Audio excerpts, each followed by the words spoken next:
So this month, our theme is be truthful in facts and motives.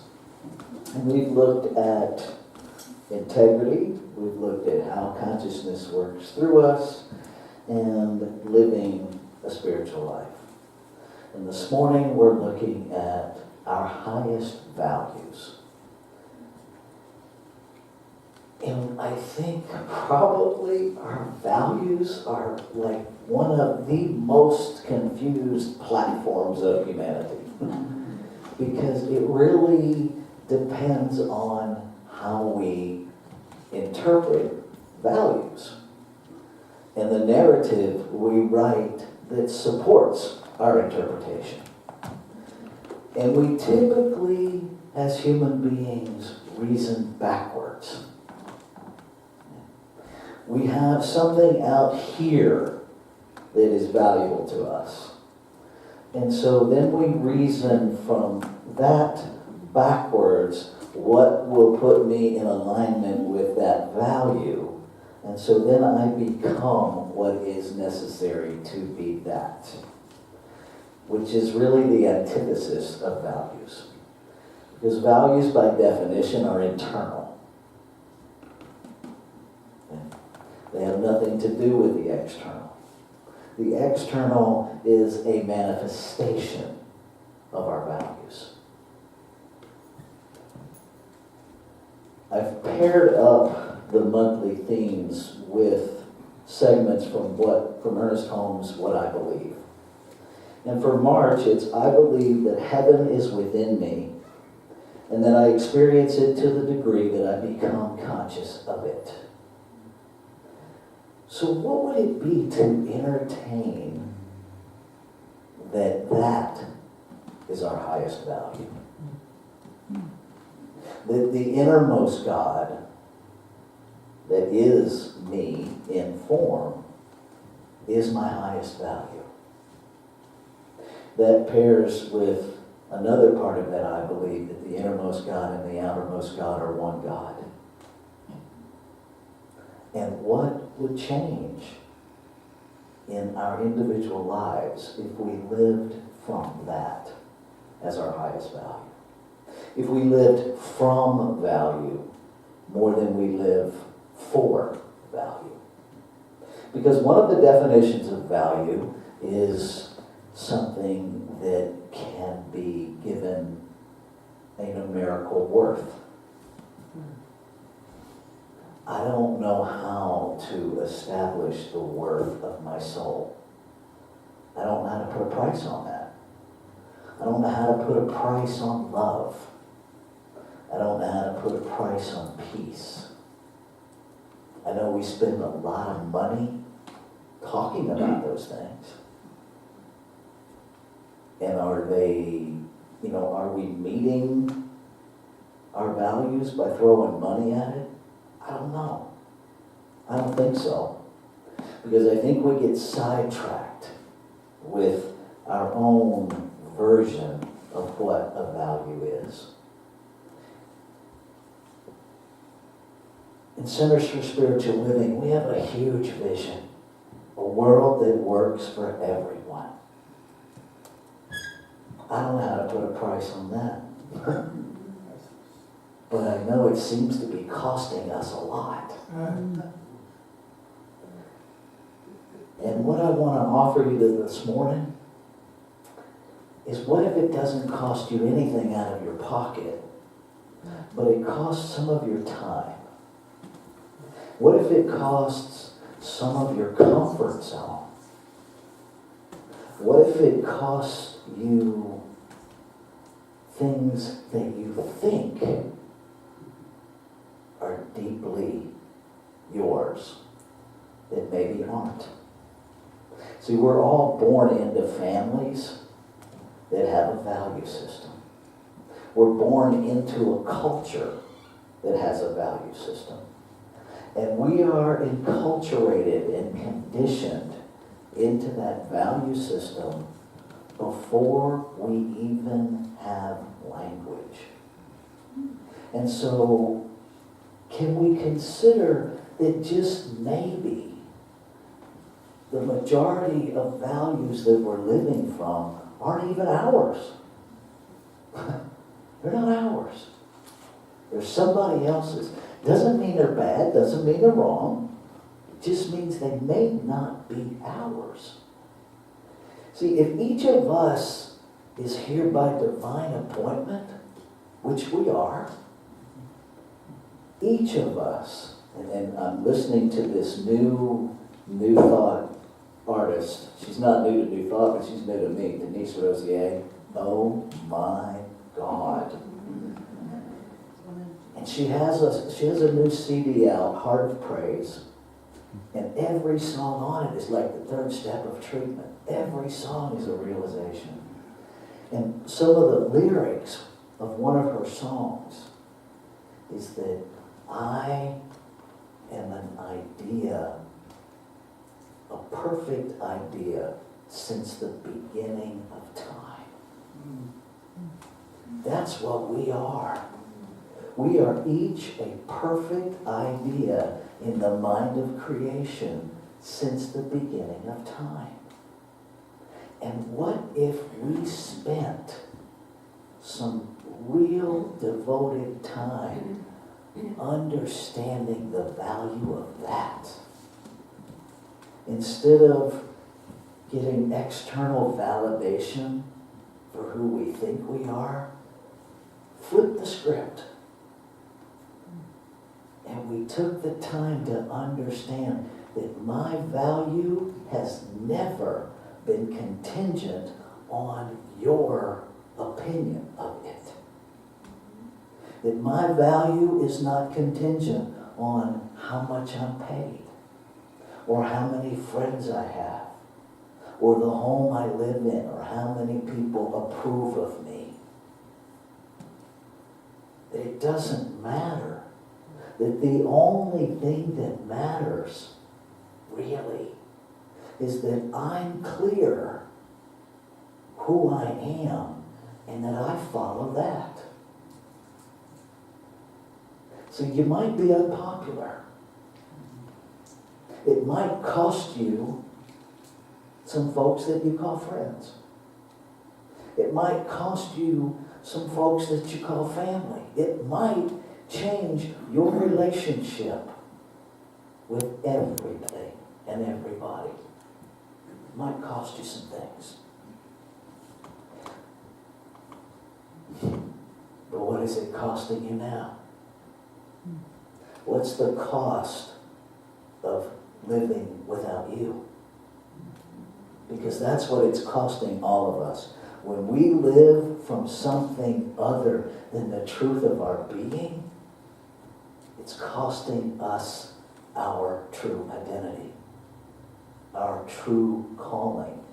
See, we can have really altruistic human values, and we can do great work in the world.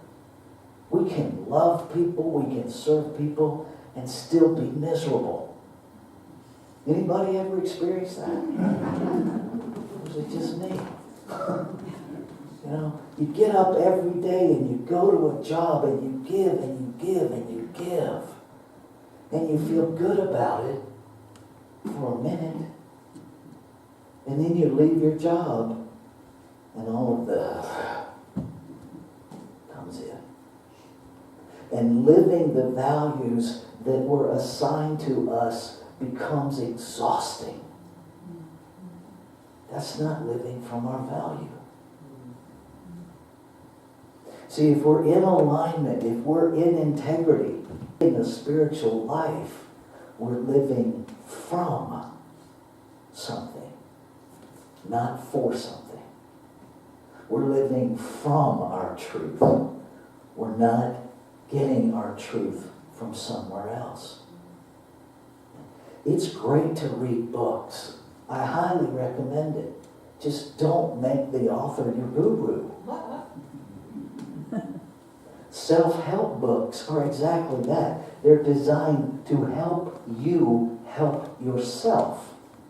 When we make the author our guru, when we make the author the authority of our life, we're not helping ourselves. We're abandoning ourselves. Study. Don't take anything that I tell you as the gospel. Try it. Ernest Holmes says over and over again, I would rather have you test these theories and prove them than to have all the knowledge in the world. I don't care if you know about this stuff. What I care is that you know it. And the bridge from knowing about it to knowing it is being able to apply it. I can read a book on how to build the engine in my truck. I've read some of that stuff. I know about how my truck works. But there's not a mechanic on the planet that wants me to try it. Even as I say that, I have visions of my truck coming to life going, get away from me.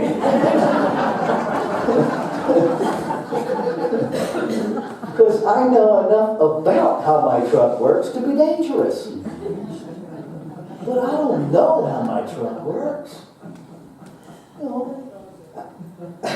I have a pretty extensive medical background. I know how your body works. You don't want me to be your doctor.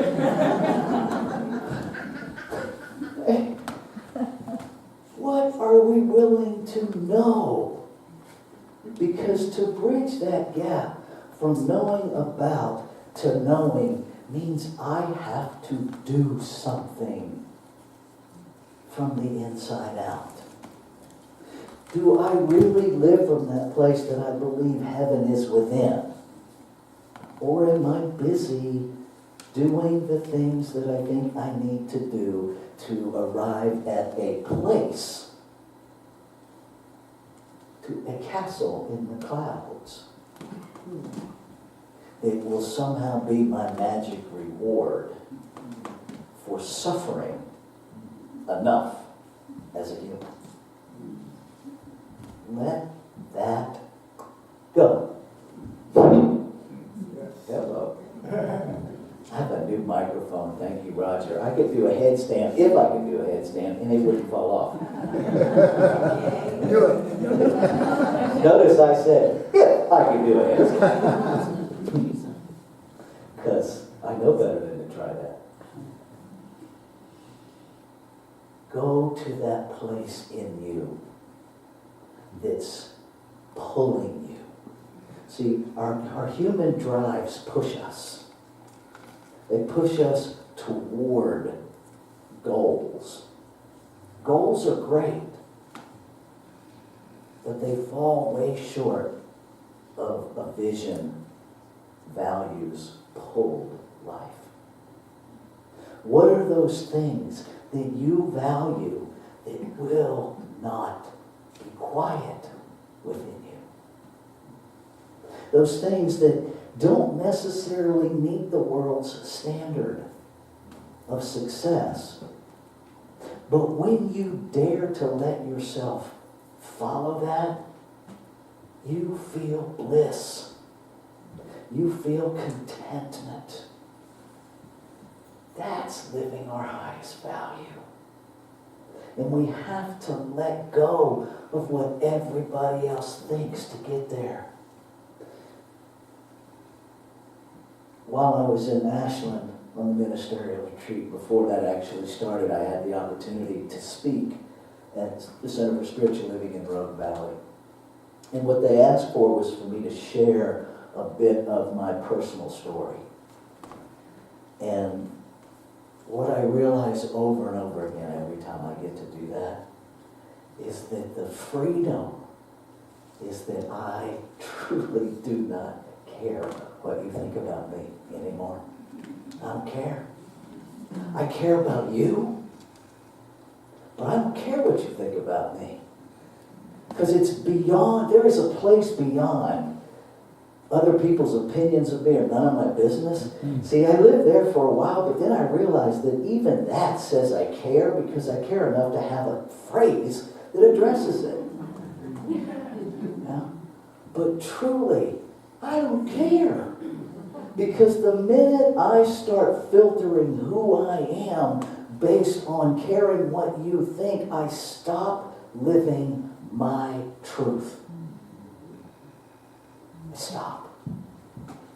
And I gotta tell you, once you taste living from your truth, you won't let it go. You won't, for any reason. And so the invitation today is to be you. The root word of value isn't a thing, it's a being. When I look it up and I constantly confuse etymology and entomology. They got nothing to do with each other. But if you go to the very root of the word, be of value. Be strong is how the word came about. It's not something that we have. It's not something that we get. Our value is something that we are. And if we understand that we are divinity in form, isn't that all we need to know? That we are that. That's your value. You matter so much in the scheme of creation that whatever this magnificence is that makes itself, individualizes itself for the sole purpose of experiencing itself, wanted to know itself as you. That's pretty amazing. Not as someone else wants you to be, but as you. As what makes you come alive. Be that. Live from that value. And if you're not sure what that value is, come hang out with us after service. We're going to explore what that is. And I'll give you a real quick example, then I'm going to close out. I was having a conversation with someone about values. And I asked, what do you value? And they said, well, I value kindness. And I'm like, well, define kindness. Well, it's patience. It's taking a pause. It's gentleness. It's being in the inquiry. All those are lovely. And here's what I posed to this person. So if you're standing on the edge of a cliff on an overlook, and I notice that the ground beneath your feet is beginning to crumble, and I abruptly, even violently, grab you without a word, without a pause, with no gentleness whatsoever, and yank you back from the edge, have I been unkind? Because nothing in that scenario fits the definition of kindness that this person was working from.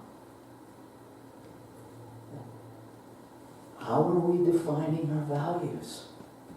They may or may not be working for us. Let's take this into prayer.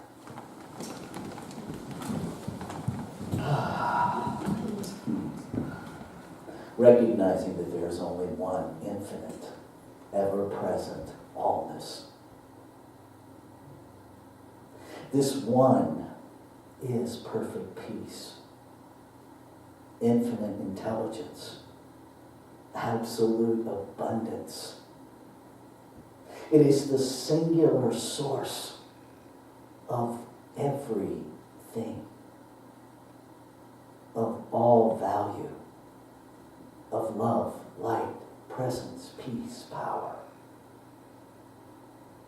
It is that singular field of infinite possibility creating out of itself, by itself, into exquisitely individualized forms of itself to know itself. And knowing that it is the only thing there is, I know that it must be my life. And knowing that I am one with all, and all are created out of it, what is true of me must be true of all. And so I speak my word, which is the word of the one spoken as me, claiming, affirming, declaring, making a demand in the law that all life comes in its own time to a realization of the value that we each are. That we be that as we understand that. That we step fully into being the magnificence that we are. Unapologetically magnificent. Without qualification. Without justification. Just being exactly what we came here to be. And as I hear the words spoken through me, my heart is moved to gratitude. I feel a giggle in every cell of my being because I know that just as quickly as the words are formed and spoken, it is done. And so I imagine truly moving into a world that works for all. A celebration of divinity with every breath. And so in this gratitude, from this gratitude, I release my word into that activity of law that only knows yes and has already begun manifesting what is spoken into it, what is impressed into it. And I invite you, if this is your prayer too, to join me as we anchor it by saying, and so it is.